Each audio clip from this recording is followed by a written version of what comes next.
What up, everyone? Good morning, good afternoon to you all. It is a gloomy day, so I got to do something before it rains this week. Okay, so I got my pruners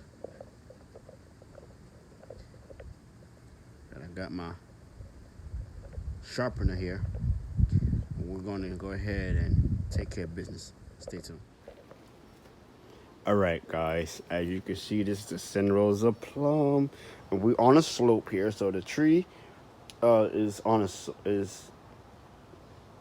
slope in a container. As you can see, this is the tree. We have to go ahead and we're going to do a little bit of maintenance, just a little snip, nothing cray cray. But as you guys already know, we're going to be basically, I'm coming close. We're going to, let me come around, because this spot right here is more better so you can see. Where this label is right here is where we're going to cut down. We're going to cut the central leader later in the fall, winter months. After, a matter of fact, maybe after the tree actually fruits, okay? Because this is gonna get in the way, and I already saw something that I want to show you guys that can cause damage and disease to your tree.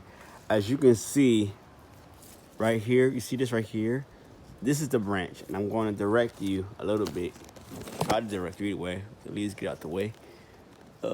This branch right here is touching. Let me back up a little bit. Excuse me, y'all. It's touching this branch. As you can see, that's sticking all the way up. And so we got to get rid of that. So as you already know, I already sharpened my pruners. This is rust on here because I left it out in the rain. I sanitized it very good. The main thing is keeping your pruners, your loppers, your handsaw clean. So you can use, I learned that you can use alcohol. You can use alcohol wipes. You can use the alcohol bottle with a towel, paper towel. You can also use a little cap full of bleach and water and do it that way.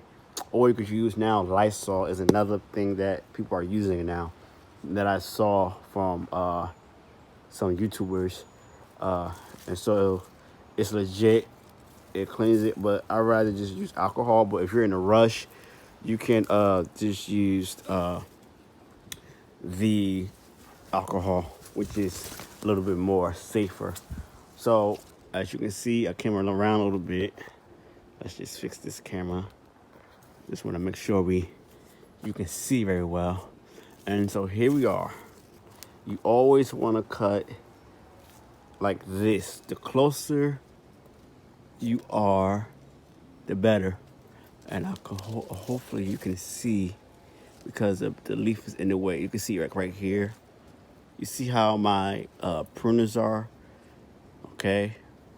And because that branch was touching it, and I know I'm gonna lose fruit, but because that branch is touching the other uh, main branch, I want to go ahead and just let this go. It's nice shade protection, but it's causing harm to my tree, so I want to get rid of it. Here we go. Got to do it. You see that diagonal cut? Now I can even get closer to the bark, and because I couldn't see very well, right? And that's okay. I'm gonna fix that, clean that up a little bit. You just want to get like a diagonal cut, but that's all right. I cut it like that, unfortunately. And then you can cover it up with beeswax. You can cover it up with some electrical tape, just because it's raining. You know, you just want that to heal. Some people use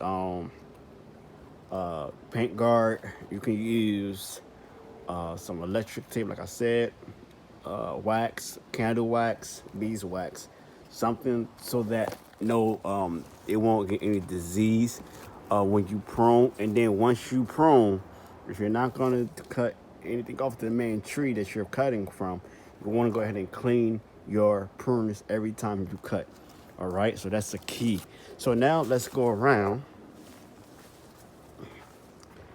as you can see, it looks a little bit more better.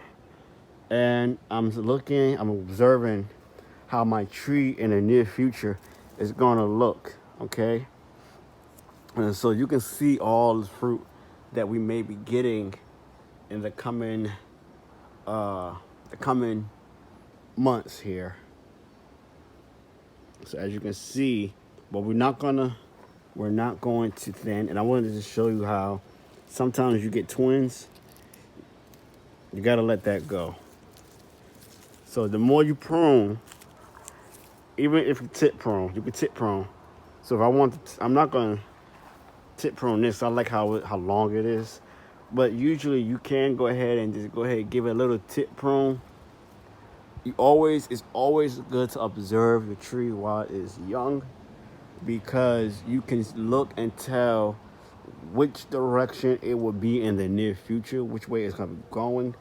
And as it matures, you can shape your tree as you want it, okay? I'm shaping my trees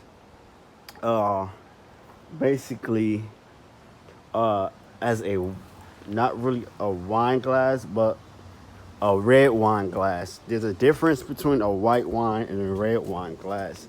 The red wine glass has a more of a fatter bottom, because the red wine, basically you want to shake,